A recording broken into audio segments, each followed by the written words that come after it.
ম্যানেজারকে আরে কি আমি কথা বলবো তো আমার সাথে এই হাসান ভাই কই ম্যানেজার অ্যাসিস্ট্যান্ট ম্যানেজার সব করাইছে কিলে বলাইছে তো আমার সাথে কথা বলবা আপনাদের যে এই লাইভ ফেসবুক লাইভে যে ড্রেসগুলো বিক্রি করেন তার ভিতরে একটা ছিল কি পাকিস্তানি অরিজিনাল ড্রেসগুলো বিক্রি করে দিয়েছে। ড্রেসগুলো আসছে না আমাদের কাছে, দেখেন তো এগুলো কি মানে দেশি না বিদেশি? আপনি বলেন হ্যাঁ এটা কি কোন দেশের ড্রেস? এটা বলেন এটা কোন দেশের? এটা পাকিস্তান সাইড আমার পাকিস্তানের সেলাই কোথাকার? পাকিস্তানি স্যার, আমাদের এটা টোটালি পাকিস্তানি না, মানে এভাবেই এসেছে পাকিস্তান, যেভাবে আসছে এভাবে আসছে। এখন অভিযোগকারীর বক্তব্য যে এই ড্রেসটাই পাকিস্তানের নয়, ঠিক আছে? অভিযোগকারীর এখন পাকিস্তান থেকে নিয়ে আসছেন আপনারা, তো প্রমাণগুলো তো দেখান, কাগজপত্র তো দেখান।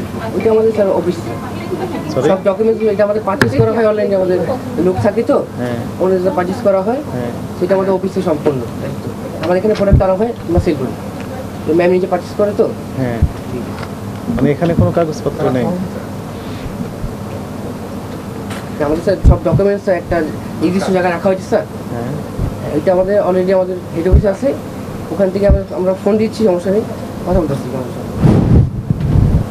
একটু ডকুমেন্ট দেখাতে হবে আমাদের। জি অবশ্যই দেখাবো।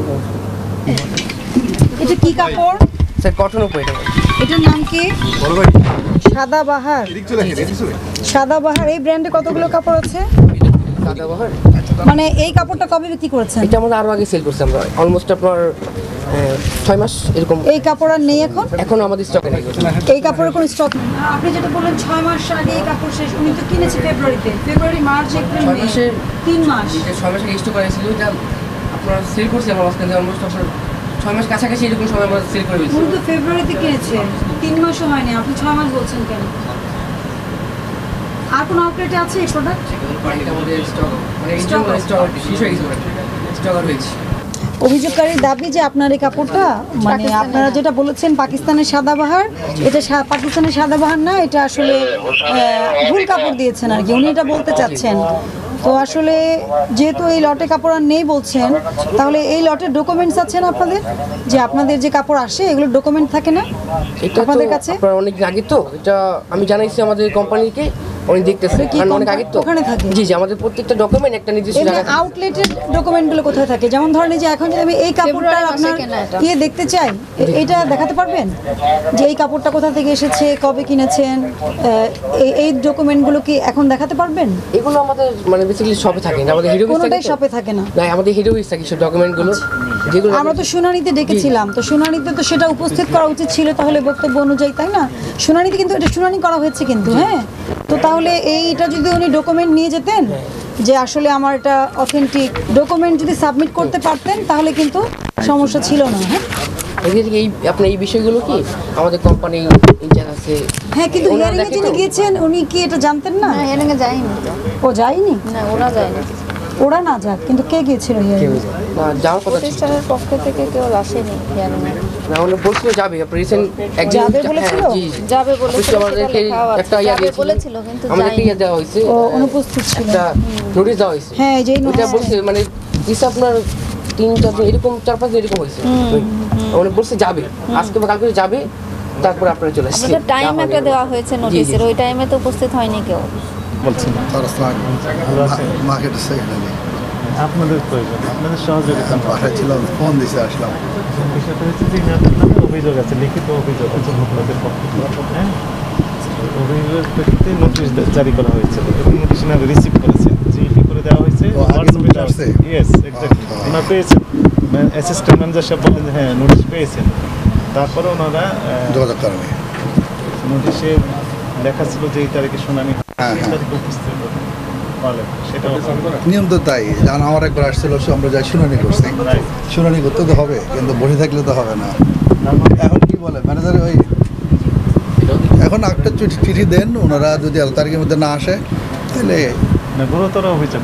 হ্যাঁ, ওটা তো আপনার দোকান আছে, ওটা তো দোকান আছেই, আপনি তো অ্যাকশন নিতে পারবেন।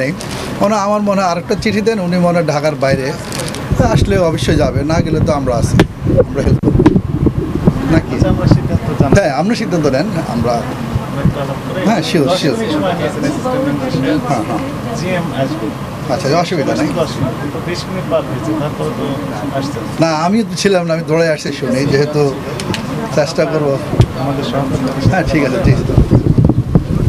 আমরা আসছিলাম জাস্ট দেখার জন্য। বুথের ম্যানেজার উনি আসতেছেন, উনি কোথায়? উনি হচ্ছে আমাদের অফিসে গেছেন, উনি কতক্ষণ লাগবে আসতে? 30 মিনিট বলছেন। হ্যাঁ, 30 মিনিট একটু আসতে বলো, আসি সমাধান করে দিই। কারণ এখানে মার্কেটে বদনাম হোক, আমি পুলিশ প্রধান বদনাম হোক, সেটা তো আমি দিব না। 30 মিনিট লাগবে না, কখন বলেছেন 30 মিনিট? স্যার, পুলিশ প্রধান বদনাম হোক, এটা আমি চাই না, সুতরাং আমি সমাধান করে দিব। কিন্তু শুনেন, আপনি ওনাদেরকে সরকারি ডাকে তো চিঠি পাঠানো হয়েছে, হ্যাঁ। চিঠি তো ফেরত যায়নি। চিঠি ফেরত না যাওয়া মানে হচ্ছে প্রতিষ্ঠান চিঠি কেউ না কেউ রিসিভ করেছে। তারপরেও কিন্তু আমরা কিন্তু ডিজিটালাইজেশন স্মার্ট বাংলাদেশকে প্রমোট করার জন্য আমরা কিন্তু হোয়াটসঅ্যাপেও জারি করি। অবশ্যই, অবশ্যই। সিন করেছেন এবং ফোন করা হয়েছে, বলেছেন যে আসবেন। না, তাহলে যাবে, তো এটা চাইতে তো- বাধ্য, সমাধান করো, যেহেতু পুলিশের মার্কেট, এখানে কোনো অন্যায় কিছু মালিককে চলবে যেতে না। হবে এমন কোনো কথা নাই। উনি বা প্রতিনিধি ওনার গেলে হবে। প্রতিনিধি Right. ডকুমেন্টগুলো নিয়ে গেলেই কিন্তু ওনারা প্রমাণ সমাধান করতে হবে। যদি পারে যে ওনার প্রোডাক্টটা অথেন্টিক, হ্যাঁ। প্রবলেম তো নাই কোনো। আর না হলে জরিমানা দিয়ে আসবে, একটা তো হবে। না, প্রোডাক্টটা যদি নকল হয় তখন পরের কথা। বা সেটা উনি না, যদি আমি না আগে অ্যাডভান্স বলে দিলাম, কারণ না, না, ঠিক আছে। যদি ওনারা প্রুভ করতে না পারে, সেক্ষেত্রে তাই হবে। আমাদের অফিসার তো যোগাযোগ করার সর্বাত্মক চেষ্টা করেছে। এখন যদি এখন সহযোগী আমার এখন festival- আমাদের আসতে হলো কেন? তিনজন এখন অফিসারকে কেন পুলিশ- আসতে হলো? সেটা আপনারা একটু আমাদের সাথে যোগাযোগ করলে খুশি হইতাম। যেমন আমি একটু এটা তো যার পাঠাইছিলাম, বিরুদ্ধে দৌড়ে আসছি। অভিযোগ সরাসরি তার এখানেই তো আসলে কথা বলার কথা। আপনাকে আসলে এটার মধ্যে আমরা আগামীকাল আপনি হেল্প করার আচ্ছা, জন্য। আপনি একটু সিম্পল কথা বলেন, ওনার যে লাইসেন্স আপনি কি দেখেছেন?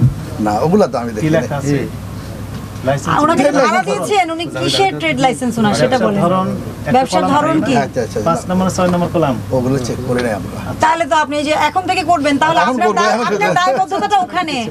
আপনি যদি প্রত্যেকজনের লাইসেন্স চেক করে দেন, তাহলে কিন্তু আপনার মার্কেটের মধ্যে ঢোকারই খুব একটা প্রয়োজন হবে না। কারণ আপনি লাইসেন্স না, যদি আপনারা নেন, ঢুকবেন, ঢুকে আমাদেরকে information করলে আমরা help করবো, পরে যদি থাকবো। মেডিসিন বিক্রি এই যে করেন, আজকে আসছেন, আমি আমার ছিলাম কাপড় না, আমি বিক্রি বাসা করার থেকে দৌড়ে লাইসেন্স আসছি। নিয়ে তো আপনি কসমেটিক্স বিক্রি করতে পারবেন না। মানে সবকিছুর একটা লাইসেন্স তো, right, হ্যাঁ, right, লাইসেন্স ওটা তো জানি, authority হ্যাঁ। দেয়, তাই না? হ্যাঁ, license। এটা তো আমরা কি করি? আমরা শুধু তদারকি করি। কিন্তু উনি যখন লাইসেন্স নিয়েছেন, তা আমরা যেটা দেখলাম আর কি, এসে আমাদের তো আশা হয়েছে ওনারা হিয়ারিং এ রেসপন্স করেননি এর জন্য, কিন্তু এসে কিন্তু আমরা দেখলাম যে ওনার হ্যাঁ, লাইসেন্সটা hearing এ গেলে কিন্তু কাপড়ের, এতটুকু আরো হয়তো ওরা কিন্তু উনি সমস্যার কিন্তু সমাধান হবে। কসমেটিক্স সেল করছেন। তো এটার জন্য তো অনুমোদন লাগবে, তাই না? এবং কসমেটিক্স গুলো কোনো আমদানিকারকের স্টিকার নাই, কিছু নাই, এগুলো লাগেজ প্রোডাক্ট, কস্টেপ লাগানো মুখে। আপনি নিচে দেখেন কসমেটিক্স আপু, আমি বুঝি তো, আমি যেহেতু আমি তো নিজে আজকে 26 বছর ব্যবসা করি, না, বড় DCC তে ব্যবসায়ীরা ছিলাম। অবশ্যই যদি সুন্দর না, এখন বয়স হয়ে গেছে, এখন আর পারতেছি না, কিন্তু যেহেতু দায়িত্ব দিছে, আমি এর জন্য হয়তো ওনাদেরকে দেখে তো শিখবে না, বড় হ্যাঁ, ব্যবসায়ীদেরকে এটা ঠিক দেখে ছোট ব্যবসায়ীরা শিখবে। তো বড়রা যদি নিয়ম না মানে, ছোটরা কি মানবে? ওয়ালটন এয়ার কন্ডিশনার এক্সচেঞ্জ অফারে স্প্লিট এসিতে 23,000 টাকা পর্যন্ত নিশ্চিত ছাড়। স্যার একদিন আমরা বন্ধ করে দিই। একদিন সময় দেন, আমরা অফ করে দিচ্ছি, এখন আমি লাইন অফ করে দিচ্ছি, কোনো সেল বন্ধ, আপনাদের অফিসে কি আমি সেল বন্ধ করে দিব, এটা আপনি আমার থেকে নিচ্ছেন। আপনি লিখিত দেন তাহলে। হ্যাঁ, এখন লাইন অফ করে দিব। সময় থাকবে, হ্যাঁ, আপনি আমাদের সমস্যা- নির্দেশনা আগ পর্যন্ত এটা রাইট, করবেন। হ্যাঁ, আপনি এখন আমি সাইন করে দিই, কোনো কথাটা অসুবিধা একই নেই। হলো। না, না, আমি হচ্ছে কি আমাদের ওনার লিখিত না, না, তারপরে তো আচ্ছা, উনি মনে করছে যে এটা ওনার জন্য হয়তো রেসপেক্ট উনি Right, মনে করছে। তো আচ্ছা, ঠিক আছে, আপনার আইনের প্রতি যদি আপনি শ্রদ্ধাশীল হন, অবশ্যই আইন শ্রদ্ধাশীল। আপনি আমি নিজে আমাদের সহযোগিতা পুলিশের করেন, মার্কেট একই মানে বিষয়, আইনের প্রতি সচেতন সহযোগিতা থাকতে হবে করছি। আমাকে। Definitely। পুলিশের মার্কেট আমাকে আইন লিখো দ্রুত কর। একটা এই একটা কাগজ দেন না, একটা কাগজ সাধারণত আমি সাইন করে দিই। আমরা আপাতত দোকান বন্ধ রাখছি, এবং যে সমস্যা হলে আমরা ইয়া করবো। আসছে, দয়া করে কোনো ব্রাঞ্চে ওই প্রোডাক্টটা সেল করবেন না। ওইটা আমি দায়িত্ব নিব না, অন্য ব্রাঞ্চেরটা আর আমি এই অন্য মার্কেট দায়িত্ব যেগুলো- নিব। কারণ কি একটা জিনিস বোঝেন, এই যে এখন যে ডিসপ্লেতে আছে সবসময় আমি এটা off করে প্রতিষ্ঠানে যে কাগজটা প্রতিষ্ঠানের দরকার, ফটোকপি করতে তো কয় টাকা লাগে? একটা কাগজ আপনি সর্বোচ্চ just 1 টাকা। লিখতেছেন, ওটাই কি- প্রত্যেকটা এই, আউটলেটে ইয়া, এই ডকুমেন্টগুলো রেখে দিলে ভাই। ভালো, তবে ফেস করতে সুবিধা। ওনারা যে চিঠি দিবে এটার কি অফ রাখতাম নাকি আমরা অফ করে দেবো? আমরা নোটিশ টাঙিয়ে দিয়ে যাব বলেন, যদি আপনি কারণ বলেন। ওটার থেকে আমরা অফ রাখতে সেটা ভালো। তো একটা কাগজ দেন, আমি লিখে সাইন করে দিই, আমি আর আপনি সাইন করে দিই, আমি দায়িত্ব দিলাম। যান নিয়েছেন মার্কেটের জন্য কি করবো, বুঝেন কিন্তু। মার্কেটের জন্য না, জনস্বার্থে আমি খুলতে, আমার তো লাইট অফ থাকবে, উনি সমাধান করে আসবে, আমি খুলে দেবো। না, আমি না পাইলে আপনাকে জানাই দেবো, আমার কার্ড দিয়ে যাবেন, আমি জানাই দেবো। কিন্তু আমি আশা করি পারবো, যেহেতু পুলিশের মার্কেট আইন মানতে হবে। পারবেন, আপনি পারবেন, সমস্যা নেই। আর যিনি বলেছেন অফিসে যাবেন, উনি কয়টার সময় যাবেন? কারণ অফিসাররা আপু, কিন্তু আমি অ্যাভেলেবিলিটির পাঠাবো। বিষয় আছে। হ্যাঁ, আপনার অফিসার কালকের মধ্যে DG মহোদয় যাবে। আছে, থাকেন কিনা স্যার, থাকেন কিনা, এটা একটা বিষয়। একটু ওনাকে রাফ করে দেন, আমি আর উনি সাইন করে দিচ্ছি, উনি স্টেট ম্যানেজার নাই, আমি সাইন করে দেবো। লিখেন, আমি অমুক, যে এই প্রতিষ্ঠানের পক্ষে আপনারা অঙ্গীকার করছেন যে এই অভিযোগ নিষ্পত্তি হওয়ার পূর্ব পর্যন্ত, নিষ্পত্তি হওয়ার তো আগ মার্কেট পর্যন্ত, কর্তৃপক্ষ দোকানটা হ্যাঁ, বন্ধ রাখছে। অধিদপ্তরের অনুমতি মানে ব্যতি রেখে আপনি এটা করবেন না। না, এই হ্যাঁ, প্রতিষ্ঠান এবং ওনাদের অনুরোধে আমি আপাতত এটাকে বন্ধ রাখছি, এতে মানে মার্কেট কমিটির সিদ্ধান্ত। জাতীয় ভোক্তাধিকার সংরক্ষণ অধিদপ্তরের আমি একটু আসছি জি। কথা বলে This is- তবে উনি কিন্তু এই কসমেটিক্সের পার্ট রাখতে ওটা আপনার বলে দিবেন, ওটা আপনাদের উপরে না, আমি তো ওটা নিয়ে করবো। হ্যাঁ ওটা করে ওটা আপনার বলে দিবেন। আর এটা আমি- আপনাদেরকে বলবো আপনারা আজকেই সবার লাইসেন্সটা চেক করে দয়া করে এটা ইনশিওর করবেন। এবং আপনাদের যে কসমেটিক্সের দোকান আছে আমি হাঁটতে হাঁটতেই বুঝে গেছি যে অবস্থা বেশি ভালো না। এখন আপনারা ওগুলো একটু দেখে আজকে লাগেজ প্রোডাক্ট থাকলেই কিন্তু অনেক জরিমানা হয়ে যাবে, এটা মনে রাখবেন। ওনাদেরকে বলে দিয়েন আপনি আর কি, আপনি যেহেতু মার্কেট অবশ্যই, হ্যাঁ। প্রতিনিধি আসছেন, আমরা যে দেখছি অনেকগুলো কসমেটিক্সের দোকান আছে, আপনারা বলে আবু দিন। হেল্প করবে ইনশাল্লাহ একদম। আপনি যতটুকু, আমি বললাম যতটুকু, আমি দৌড়ে আসছি কেন, বাসা থেকে দৌড়ে আসছি। কারণ সিলটা লাগেজ আসলে- প্রোডাক্ট সেল করা যাবে না। হ্যাঁ, লাগেজ প্রোডাক্ট সেল করার পারমিশন নেই। আসছে সেই প্রোডাক্টগুলো আমরা সেল করতেই পারেন, কিন্তু যেগুলো আজকে লাগেজ তাই? প্রোডাক্ট সেগুলো থেকে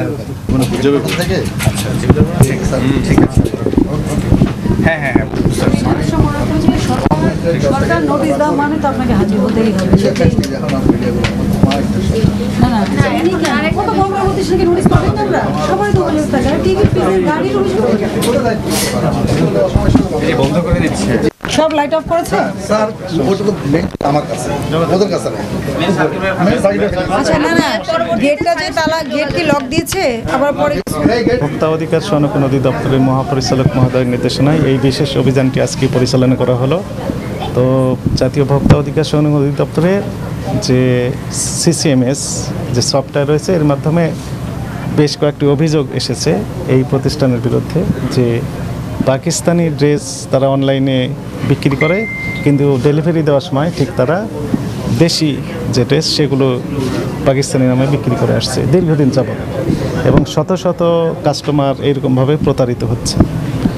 এর প্রেক্ষিতে অধিদপ্তরের আমাদের যে সহকর্মী রয়েছেন ইনি নোটিশ জারি করেন শুনানির জন্য তাদের বক্তব্য চেয়ে, কিন্তু নোটিশটি জিইপি এর মাধ্যমে করা হলো এবং হোয়াটসঅ্যাপের মাধ্যমেও নিশ্চিত করা হয়েছে ডেলিভারিটা, এবং তারা পেয়েছেন মর্মে এখানে আমাদেরকে জানিয়েছেন। কিন্তু তারপরও এই নোটিশের প্রেক্ষিতে তারা কোনো রেসপন্স করে নাই। আমাদের কাছে সন্দেহ হচ্ছিল এই কারণে যে যেহেতু তারা নোটিশ পাওয়ার পরও কোনো রেসপন্স করছে না, তাহলে অভিযোগের সত্যতা হয়তো যথাযথ হতে পারে। এই প্রেক্ষিতে সরাসরি আমরা এই দোকানে তদন্ত করার জন্যই মূলত এসেছিলাম যে আসলে অভিযোগের সত্যতা কতটুকু। এখানে এসে অ্যাসিস্ট্যান্ট ম্যানেজার ছিলেন দুইজন, তারা বলছেন যে এটি পাকিস্তানি ড্রেস, এর সপক্ষে যে কাগজপত্র আমরা চেয়েছি কোনো কাগজ তারা এখনও দেখাতে পারে নাই, শুধু বলছেন যে কাগজপত্র আছে তাদের হেডকোয়ার্টার বনানী শাখায়। তো এই জন্য আমরা বললাম যে ঠিক আছে, তাহলে বনানী শাখায় যেহেতু আছে তাহলে আপনি এই কাগজপত্র সহ আমাদের অফিসে দেখান যে ইম্পোর্টের যে কাগজ পাকিস্তানি ড্রেসের সপক্ষে সেগুলো দেখাতে হবে। একই সাথে তারা কেন শুনানিতে অনুপস্থিত ছিল, রেসপন্স করে নাই সেই ব্যাখ্যাটাও তাদেরকে দিতে হবে, এবং কতগুলো কাস্টমারের কাছে এই ড্রেস বিক্রি করেছে এবং তাদের ইম্পোর্ট প্রাইস কত ছিল, তারা কী পরিমাণ লাভ করছে, এই বিস্তারিত তথ্য আগামী দিন সকালে অধিদপ্তরে উপস্থিত হয়ে ব্যাখ্যা দেওয়ার জন্য নির্দেশনা দেওয়া হলো। হ্যাঁ, যেহেতু তারা কোনো রকমের কোঅপারেট করছে না, তাদের কাছে কোনো ডকুমেন্ট নেই, তাদের সপক্ষে যে কাগজপত্রগুলো থাকার কথা ছিল সেগুলো নেই। একই সাথে আমরা ট্রেড লাইসেন্স দেখলাম এই প্রতিষ্ঠানের নামে শুধু তৈরি পোশাক বিক্রেতা হিসেবে তারা ট্রেড লাইসেন্স নিয়েছে, অথচ তারা এখানে কসমেটিক্স সহ অন্যান্য পণ্য বিক্রি করছে। এই সকল কারণে এই প্রতিষ্ঠানটি জনস্বার্থে পরবর্তী নির্দেশনা দেওয়া পর্যন্ত সকল প্রকার বিক্রয় কার্যক্রম বন্ধ রাখার নির্দেশনা দেওয়া হয়েছে, এবং এই মার্কেট কমিটির যে সেক্রেটারি সাহেব রয়েছেন এনারা আমাদের কাছে কমিট করেছেন যে না, এটি নিশ্চিত বন্ধ করার জন্য যে পদক্ষেপ সেটি ওনারা নেবেন, এবং আমাদের নির্দেশনার বাইরে এই দোকানটি ওপেন করা যাবে না মর্মে আমাদের কাছে কমিট করেছেন।